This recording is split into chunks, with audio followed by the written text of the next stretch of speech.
Hello everyone, today I wanted to do a review slash first impressions of the Holbein Watercolor 60 color set that I purchased on Amazon. Now when I received this package, it did come wrapped in a plastic, and I thought it was kind of like a cello bag situation where it would just have like a little adhesive strip and I could just kind of pull it up, but it was a bag that was taped with packing tape.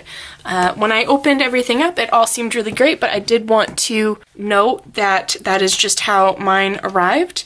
It didn't look like it had been used or anything else. When I got my paints, the first thing that I wanted to do was to organize them in spectrum order. I personally like to organize my paints from red to orange and yellow and so on, working my way into pinks and then browns, grays, and blacks. That's just how I like it. I know a lot of people start with yellow, but that's how I work. That's how I remember my palette, so that's what I did. For those of you who are a bit more familiar with watercolor sizes, these are the smaller tubes. They're about 5ml, and next to it, this is a 15ml tube. So you can see that there's quite a size difference. You will probably be able to fill a half pan about twice with one of these little tubes of paint, but they do have a larger size. Don't quote me, I think their full size is 11ml, but I would have to check that just to be certain. But you can buy them open stock.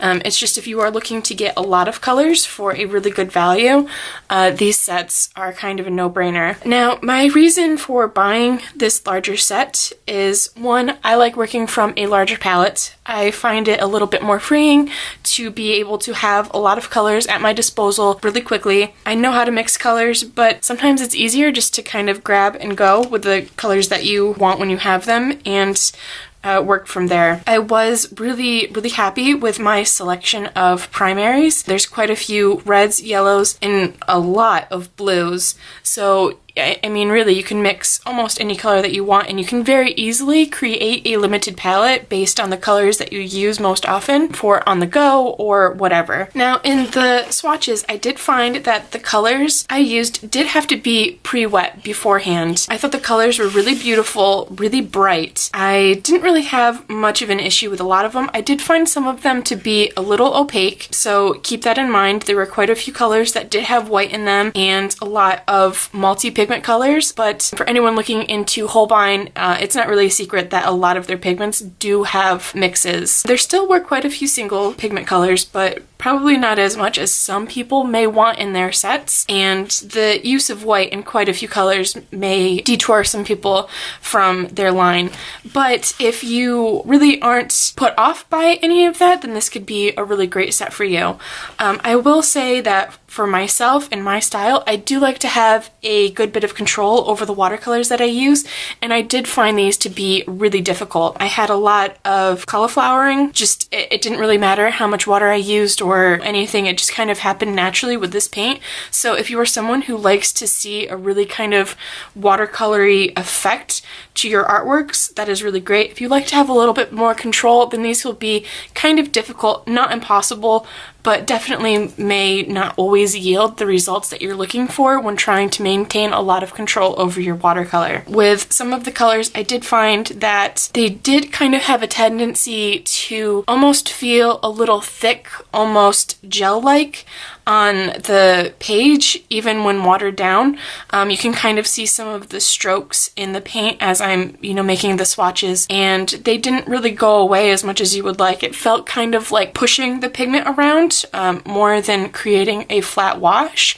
I'm sure with some of them, if I worked a little bit longer, maybe I could have gotten it. Some of them did end up having a flat wash just on their own, kind of like watercolor, that you'll see that, yes, you can see your brush strokes, but eventually those lines will settle down and you will have a flat wash. Some of these didn't do that. So it just kind of goes back to, these didn't all behave the way I expected them to. Also, you will see in some of the clips that I'll post of the time lapses that I did, that some of these colors did tend to act a little weird when trying to use them, and I did find that in mixing colors, I didn't always get the results I had expected to. It was kind of an easy workaround. Like I said, there were a lot of primaries in here, so it just kind of was me playing a little bit, but this is really the first set that I have seen where some of these mixes can lead to some funny results. I'm not new to multiple pigment paints, but yeah, these ones, they just acted a little funny in some cases, so I would be aware of that if you are someone who is relatively new to watercolor.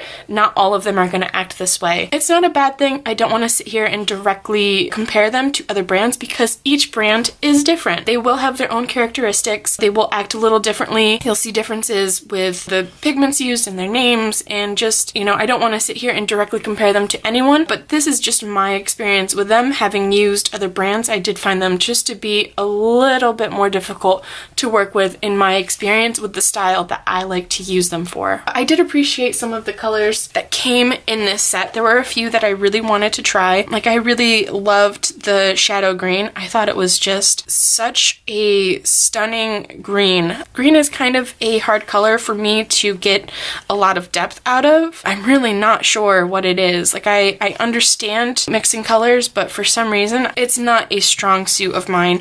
So I was really happy to see a green that had so much depth into it. I just thought it was so stunning. The indigo was exactly like I had imagined it. Some of them, as you can see here, they are quite opaque, but like the mineral violet, I thought that was really beautiful. I was really happy with this quinacridone violet. Colors like the ivory black, the Payne's gray, the sepia, those are all really good examples of just the paint kind of cauliflowering, and I couldn't really do much about it. I thought the gray of gray is kind of interesting. I still don't know what I will use that for, but I am happy to have it. I thought these pastels were really fun. There were a couple of pastels, and I have wanted to try them in like 2 paints, so I'm happy that they came in this set for me to kind of try and see how I like them. I haven't done anything with them yet. Hopefully I will. It also came with the 2 whites, Chinese white and titanium white. The Chinese white is a little bit more on the blue side, feels a little bit more opaque than the titanium white, even though I believe the titanium white is supposed to be the more opaque white. And the gold and silver, I wasn't a huge fan of those, I'm not gonna lie. I felt like I needed way too much paint to kind of get something to show up. It felt hard to work both in the pan and on the paper. It took a lot to really build up the colors. I'm sure some people like it. I just am not a metallic person, so that could just be why my opinion of them is a little bit harsh. I'm sure there may be other reviews that really love those colors and just adore them. I personally just prefer inks if I'm going for a metallic look. But here's just kind of another look at some of those colors. You can see that there are a lot of reds into even here with this vermilion hue. I always kind of consider vermilion to be one of those colors in between red and orange, because you can quite easily push it in either direction if you have to. And the brilliant orange I thought was so pretty and bright, and the permanent yellow orange I love. Like, I love colors that are really bright, really saturated, just these bright pops of color, because you can always dull them down, but you can't get your paints to brighten back up again. You just can't do it.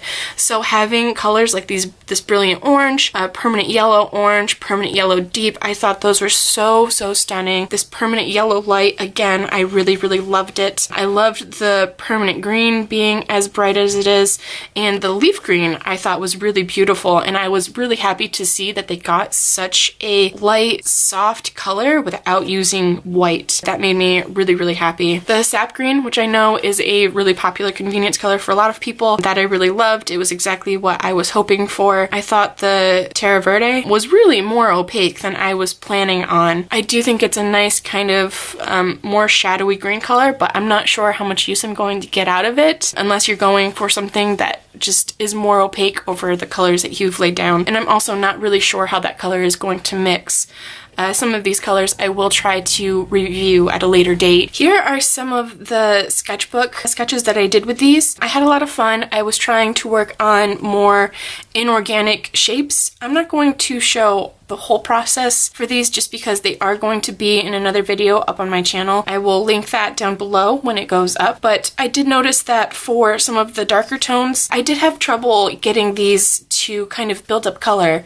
That's not to say that I had trouble glazing them, because they glazed really, really well. I didn't have trouble with pulling up the layers of pigment underneath, so in that regards they were really easy to work with, but I did find that the more paint that I put down and the more that I glazed, the more inconsistent that next layer would be. If it was a color that kind of had this almost like pushing around pigment kind of feel to it in a single layer, it was only exaggerated as I went further on. And I didn't really have a great time getting really flat washes of color with these, but if you are just doing it as like a base layer or something, then most of the time you're going to end up building up over that anyway. If you are someone who likes a really kind of flat, flowy, beautiful light wash and you don't do a lot of layers or a lot of working after that, then that is something to keep in mind.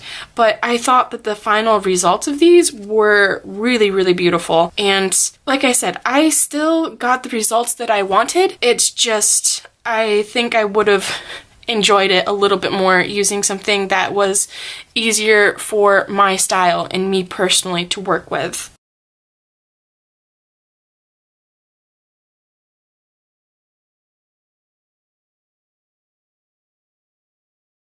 And lastly, I did this little cherry painting. The funny thing is, in this set, I didn't find something that I found to be like a really, really true red. I found them to either be a little on the purple side or a little on the orange side. So in my mind, I wanted to do something that wasn't red. How I ended up with cherries, I don't know. But I was able to kind of navigate that fine line between orange and red really well. I was able to come up with a nice true red color.